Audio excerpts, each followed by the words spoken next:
$6, 200 in annual rewards sits uncaptured in your vendor spend right now, and your payment processor coded it away.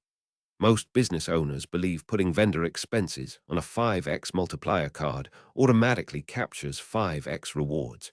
It doesn't, and I'm going to show you exactly why, and more importantly, how to fix it in under 30 minutes. Here's the mechanism. Credit card multipliers aren't determined by the card. They are determined by the merchant category code assigned by your payment processor. A vendor labeled as general merchandise earns 1x even on a card offering 5x. Recoded as office supplies, and suddenly the same vendor earns 5x. Most business owners never audit this gap. So we're going to walk through exactly how it works, the math, and the 30-minute audit that typically uncovers $800 to $400 in annual recapture.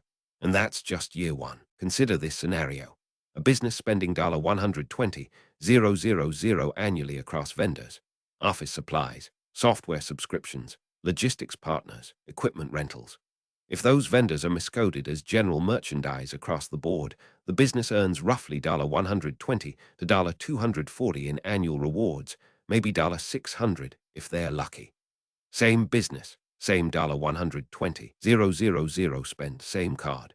But if vendor codes are audited and correctly assigned to category-specific multipliers, office supplies at 5x, internet/telecom at 3x, travel at 2x, the business now earns $6,000 to $10,000 in annual rewards. That's not a better card. That's not a sign-up bonus stack. That's just using what you already have correctly. Let me hit you with the compounding cost. Over 5 years, a miscoded vendor portfolio costs that business $28,800 to $46,800 in uncaptured rewards. Worse, it compounds every single year. Next year, the same miscoding happens again. Year 3, you're $15,000 behind. Year 5, you're approaching $50,000 in lost rewards that could have funded equipment upgrades, hired additional staff, or built a rainy day reserve. Let's ground this in real numbers. Chase Sapphire Preferred offers 5x points on office supplies and internet, cable, and phone services.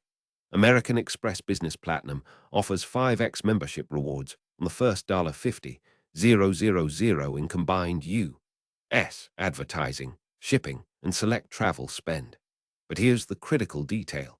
Those multipliers only trigger if your vendor's merchant category code matches the card issuer's definition. Your office supply vendor might be marked as general merchandise by Stripe or Square. Your software as a service spend might be coded as professional services instead of internet services, and some cards don't 5x professional services. Your logistics partner might be coded as shipping in Amex's system, but warehousing in Chase's. 2 different multiplier tiers entirely. This is where the audit happens. Here's the exact 30-minute process. First, pull your last 3 months of vendor transactions from your accounting software or payment processor dashboard. Second, identify the top 15-20 vendors by spend. Focus on the money first. Third, log into each processor, Stripe, Square, PayPal, Authorize, Net, and find the merchant category code assigned to each vendor. This is usually buried in business details or merchant profile. Fourth, cross-reference those codes against your credit card's category schedule. You can find category schedules on Chase's and Amex's websites. They're public. Fifth, identify mismatches. A $2,000 per month software vendor coded as professional services earning 1x on your business card. That's $24,000 a year earning 1x when it could earn 3x or 5x. That's the delta.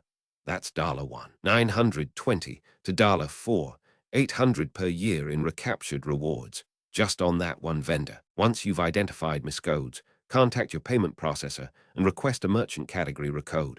Most processors allow this within 30 days of account creation or when there's a business model change.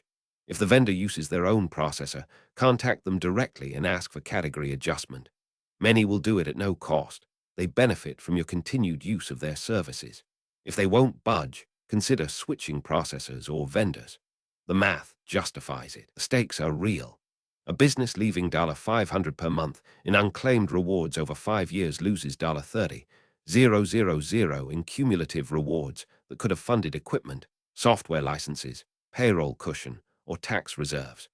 Year-end business card audits and Q1 vendor contract renewals create the natural decision point to recategorize before the next cycle begins. If you skip it, the miscoding happens for another 12 months, and another $6,200 walks out the door. Your credit profile is your leverage. Protect it by making sure your vendor codes align with your card's multipliers before your next statement closes.